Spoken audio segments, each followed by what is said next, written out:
Oh my god, it's happening, people. No, I'm just kidding. It's normal. Hello YouTubers, this is noobifier. Today is the 22nd of November 2022, day 5 of the IAE event. This is actually a big one, an in-game convention where you can free fly and test the usable ships from the day's manufacturer, and along with the convention, it's a push to sell ships, so you are now able to acquire the perfect addition to your fleet. Today is all about Anvil, a really big manufacturer. Flight-ready Anvil ships are available to test, and most Anvil ships will be available to buy either as a standalone ship, a CCU from another ship, or a Warbond CCU for chaining. All standalone ships bought today by default have at least 10 years insurance. Expect to see special CCUs with Warbond options that'll add 10 years of insurance on whatever they're applied to unless that ship already has LTI. And don't forget, these are the ones that are discounted. These are the ones that can help you save money on CCU chains. The best insurance option when there are several on your pack will always work to your favor and will always be the best one. The flight-ready Anvil ships are the Anvil Arrow, a great ship and super capable, featuring an ultra aerodynamic frame and slight profile. It's one of the more agile ships in its class. The Anvil Ballista. This is a big buggy with anti-aircraft missiles, a self-propelled anti-aircraft defense system which is capable of destruction on a massive scale, according to the documents. Is it useful now in 3.17.4? No, right? Will it be useful in the future? Who knows? Just sit this one out for now, ladies and gentlemen. Get it when we know whether it's needed or not, or if it's actually good or not, or just buy it in game, right? It's not going to be that expensive. It won't be hard to grind for it. The Anvil CX-8 Pisces, a fun ship to be used as a starter. It's included with the Carrack, so if you have a Carrack, don't bother getting a CX-8. It's ideal for inter-system travel or investigating tight spots inaccessible to larger ships. It's a small ship ready for big adventures. And on that, I expect to see the leaked CX-8 Pisces Medical to come out. So that's another LTI token option. And of course, what's frustrating is if you have a Carrack and you want the CX-8 Pisces, how do you apply that to your CX-8 that you have, right? You basically end up with two of them if you want the medical variant of it. Ugh, so frustrating.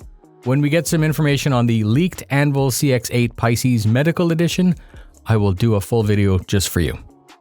Next is the Anvil Carrack. Eventually, you'll want a Carrack. It's too bad it went up so much in price because it was an absolute steal at $350 when it was concepted, and it's less of a steal now, but it's still a fun ship and a fan favorite with a ton of potential. The Centurion, Anvil Centurion, another big buggy thing that you don't need yet. Anvil F7C Hornet, the standard one. It was great in 2015 until it got a little bit slower and a little bit lazy. It can take a massive beating because it's tough and dependable, a textbook multi-purpose medium fighter. But, The Anvil F7C Hornet Wildfire. It's the same ship, more expensive with red paint and a ball turret. It is just as good as the other one. The Anvil F7CM Super Hornet, a two-seater variant of the other Hornets with more stuff and an even higher cost. Now when you die in combat, at least you know you're taking a friend with you.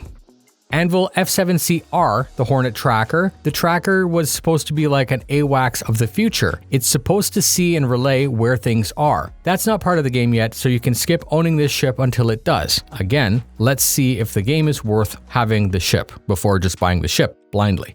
Anvil F7CS Ghost. The Ghost is an old stealth-ish ship.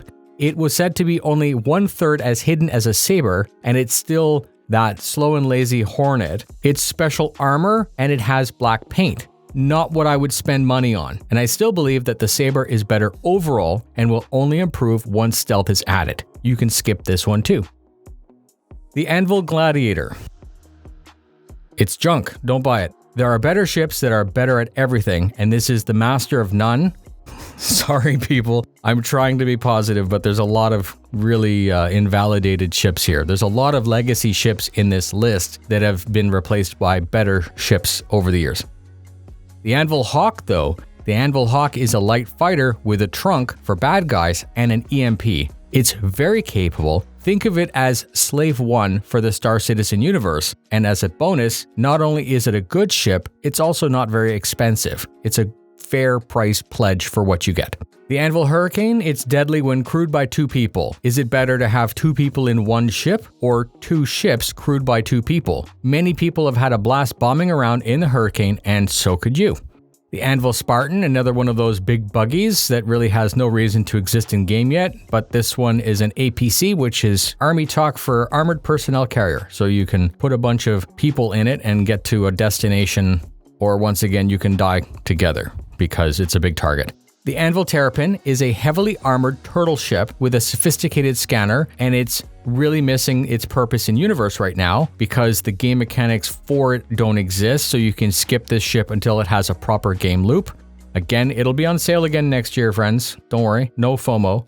And the Anvil Valkyrie, a heavily armored dropship perfect for full crew expeditions. I actually really like this ship. It's big and it's very capable, and if you get a bunch of friends together, you can feel like you're doing helicopter operations in Vietnam, right? Touchdown, guns blazing, all of that stuff. Today there are no F5 battles for super limited ships. The next one will be once again on the 23rd when the Pioneer is offered as waves. Also, just by visiting the site on Microtech, your account will be given unique Spectrum badges to commemorate the event. Today will be Alien and Anvil if you missed yesterday. You can collect all 9, and someone asked yesterday, it said that they're just going to be given out at the end of the show. So if you don't have it yet, that's why. If you collect them all, you get a 10th to signify that you saw the entire event.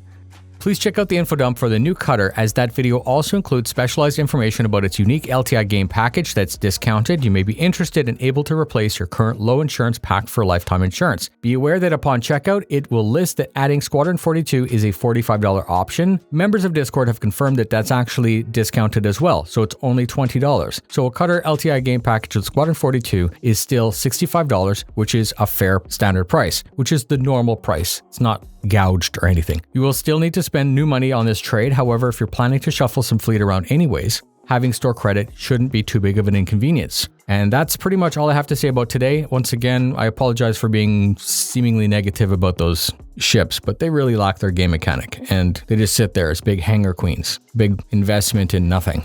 Go check out the convention. Go check out the noobifier Discord, where we have a dedicated channel just to pin good CCU chains as they're being found. Thank you for spending your time with me. Fly safe, and I'll see you at IAE.